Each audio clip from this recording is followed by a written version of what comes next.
Hello! Welcome aboard the Waltoneer Society, your exclusive passport to the enchanting world of Disney. In this magical journey, we delve deep into the heart of Disney, exploring theme parks, movies, captivating experiences, and the secrets that make Disney truly special.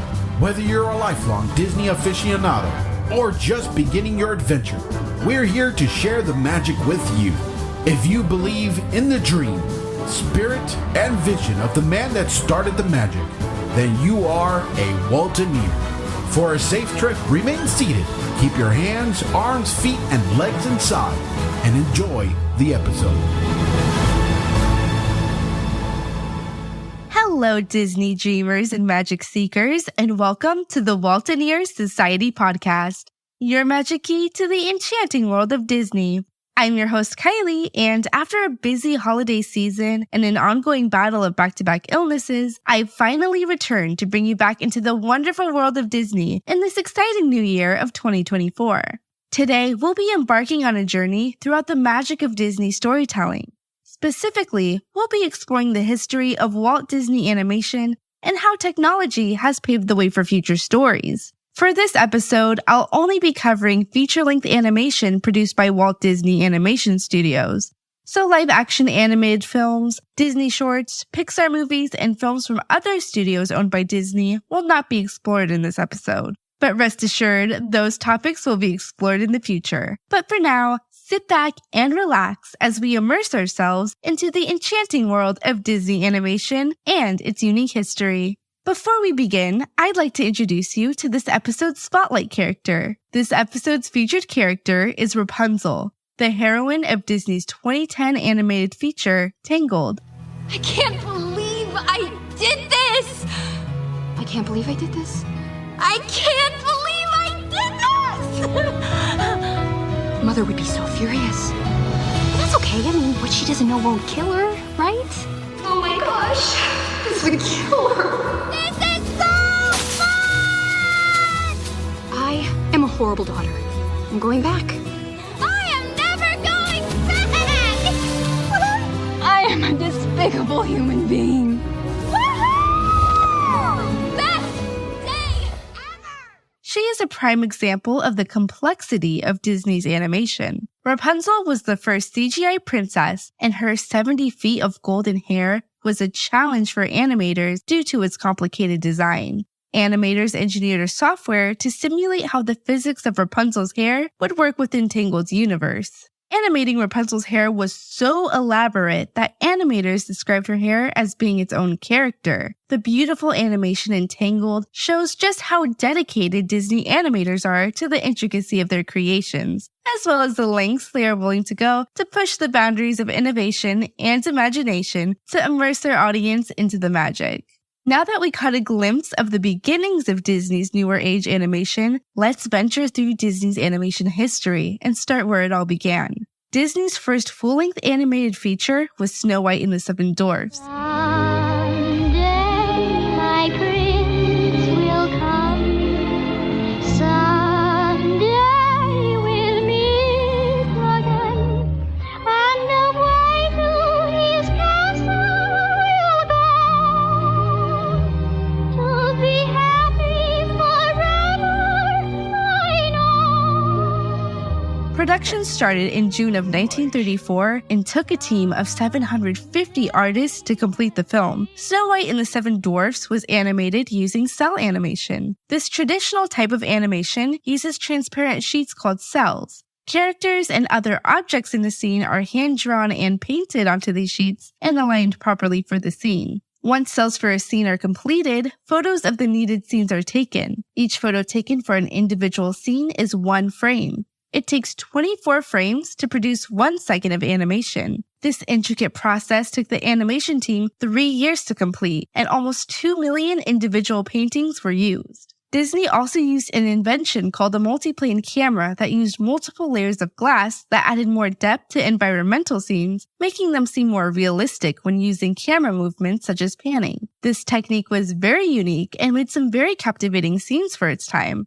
Though this animation process is extremely time-consuming, the end result is magical. Snow White and the Seven Dwarfs released on December 21st, 1937, and was critically acclaimed. The film won an honorary Academy Award, as well as the hearts of audiences everywhere. This type of animation was used for subsequent features, and in 1950, xerography was introduced into Disney's animation techniques. With xerography, animators could now print the drawings onto cells instead of having to paint everything by hand. The introduction of xerography saved the studio a lot of time and money, and after Disney's death in 1966, changes and expansions were made to the company that forced them to cut the animation department budget.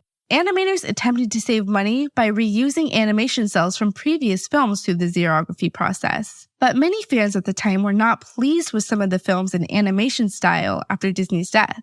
Audiences felt that the company was left without a sense of direction and noted the reused animations, comparably poor animation quality, and uncaptivating stories from this time period, and felt that the company was cutting corners on its animations. However, the hardship of Disney Animation Studios was close to its end. 1989 would begin and end a chapter for Disney with The Little Mermaid, which would be the last film to use the xerography process and the first film in a new generation of Disney classics. Each little snail, you know how to whale here. That's why it's hotter under the water. Yeah, we in luck here, down in the muck here, under the sea. Which brings us to the Disney Renaissance era. Disney's Renaissance era spanned from 1989 to 1999 and is one of Disney's most beloved periods of animation. During this time, Disney achieved remarkable success by producing visually stunning and culturally significant films. The introduction of computer animation during this era was a pivotal advancement that allowed Disney to totally redefine the boundaries of traditional animation. Key films from this era, such as The Lion King and Mulan, not only featured captivating narratives, but also showcased the integration of 3D computer-generated elements. One notable innovation during this time was the introduction of the CAPS system, which is an acronym for Computer Animation Production System. This revolutionary process allowed animators to digitally paint scanned hand-drawn cells onto a computer. This not only was a more efficient system, but it also resulted in much higher quality animation. The combination of 3D and hand-drawn animation was used in visually intense scenes, like the wildebeest stampede in The Lion King, and magical special effects in films like Aladdin and Hercules. This type of animation contributed to the captivating aesthetics of these productions and became a hallmark of this era. Many Disney fans look back with fond memories of these films and their beloved animation style and musical numbers. The early 2000s marked a change in animation once again in the post-Renaissance era for Disney. This period is often referred to as the Second Dark Age or the Experimental Era. Disney witnessed a shift in not only animation styles, but storytelling as well. Disney Animation Studios entered a more experimental phase and embraced the increased use of CGI alongside their classic hand-drawn style animation. During this time frame, Disney tried to break away from their traditional approach they took with past films and started exploring new themes and techniques. The use of CGI paired with hand-drawn animation was featured in films like 2000's Dinosaur and 2001's Atlantis: The Lost Empire. Disney took a lot of risks in this experimental phase, but unfortunately there were quite a few films in this era that weren't well received by audiences. However, others were very successful for their unique narratives and animation styles. An example of this would be Lilo and Stitch, which was released in 2002. Hi. Oh, how? Wow. Lilo and Stitch was a box office success, bringing in $273 million at the box office. Although this wasn't Disney's highest grossing film of this period, it's probably one of the most beloved and remembered films of this era. In 2005, Disney released its first fully CGI animated film, Chicken Little. I'm not making this up. I know it's here. There's a piece of the sky somewhere on the ground here. It was shaped like that. It looks like a stop sign? Yes, only it doesn't say stop, and it's blue, and it has a cloud on it. The studio's CEO at the time, Michael Eisner, made an executive decision for the studio to move to full computer animation because of the failures the studio had earlier in the decade, as well as to compete with studio rivals such as DreamWorks, who had major success with their CGI films. Half of Disney's 2D animation staff were selected and put onto the CGI animation team, where they were trained in a rigorous 18-month course on the animation programs that were being used. The animators used digital sketches to help with the fluidity of each character's movements, and these sketches were then transferred to a 3D program. Programs like the Maya engine and Photoshop were used in the production of Chicken Little. Though the movie was a box office success and revived the studio from some of its earlier box office disappointments, critical reception was all around pretty negative. Though Chicken Little was nominated for an Annie Award and Kids' Choice Award, the film only ever won an award for being the worst animated film of the year. And despite how you feel about this movie, there is no doubt that Chicken Little helped pave the way for Disney's more modern animation techniques. After Chicken Little, Disney produced 2 more CGI films in this era, Meet the Robinsons in 2007 and Bolt in 2008. The last film of the post-Renaissance era was one of Disney's final hand-drawn style animated films. I've climbed a mountain, I've crossed a river, and I'm almost there. I'm almost there. I'm almost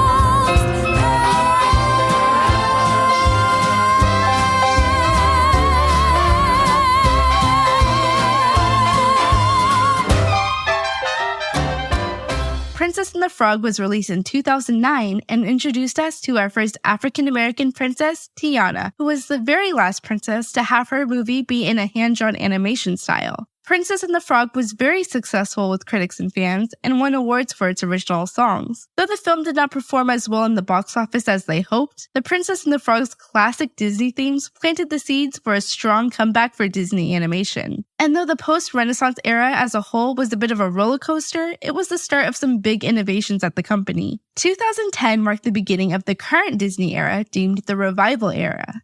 This new age of Disney animated features has been the most profitable of any Disney era. There were some serious innovations with animation technology during this time period that introduced us to a whole new Disney. Disney began this era with the film Tangled, which I mentioned earlier in this episode. Tangled was based on Rapunzel, a well-known classic fairy tale. This was the first time Disney would create a full CGI princess, breaking away from the traditional hand-drawn animation style. Rapunzel's creation was a technical and artistic challenge since they not only had to master the intricacies of animating a human character, but also the long, perfect golden hair Rapunzel is known for. As I mentioned at the beginning of the episode, animators had to develop a specialized software to perceive the physics of her hair and how it would behave during an animated scene. They also even kept a written hair Bible with all of the rules and guidelines that the hair physics should follow. The attention to the animation detail in this film was crucial to the consistency and authenticity of how everything should behave within the Tangled universe. Of course, this type of cutting-edge animation did not come at a low cost. At over $260 million, Tangled is the most expensive animated film ever made to this day. However, the film was very successful, making $592.5 million at the box office. The success of the film pushed Disney Animation Studios to make some marketing and creative changes. For example, Disney decided to change the film's name from Rapunzel to Tangled before its release because they felt the more ambiguous title would appeal to a wider audience.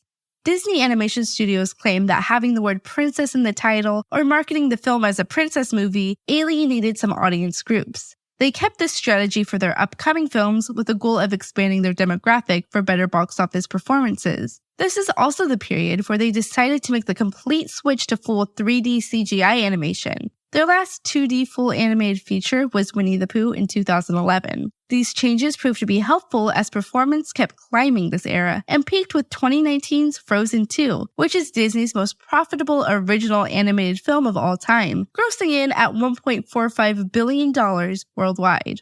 As we conclude our magical journey through the realms of Disney animation, one thing is made abundantly clear. Disney's commitment to innovation, storytelling, and the pursuit of magic has been unwavering. No matter your generation, the magic of Disney animation has greatly impacted fans everywhere. It's something that Disney does best. As we eagerly anticipate the upcoming chapters in Disney's animation future, we can cherish the enchantment that each era has to offer. Thanks to the amazing talent at Walt Disney Animation Studios, and of course Walt Disney himself, we will never forget the impact these films have had on our culture, forever engraving the magic of storytelling, the power of imagination, and the enduring legacy of Disney in the hearts of generations past, present, and future. Before we wrap things up for this episode of the Waltoneer Society, let's dive into some trivia. Can you name the 2 animation eras that had a song from one of their movies that hit #1 on the Billboard Hot 100? Take a moment to think about it.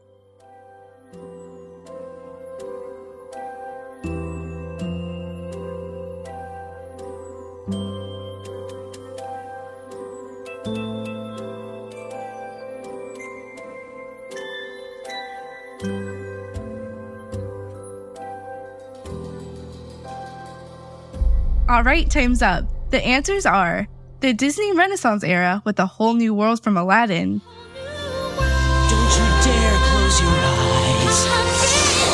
Hold your breath, it gets better. I'm like a shooting star. I've come so far.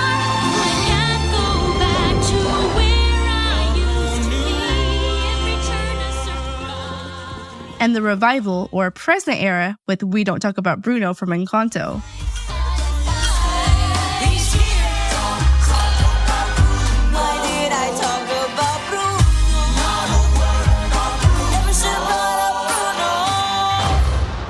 A Whole New World kept its #1 spot for 1 week in 1993, and We Don't Talk About Bruno was at the #1 spot for a total of 5 weeks, making it the longest a Disney song has ever stayed at the top.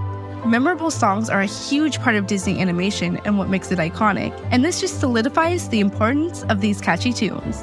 Thank you so much for joining me today on the Waltoneer Society. I'm your host, Kylie, and until next time, remember to share the magic with your loved ones and spread it throughout 2024. I'll see you next time.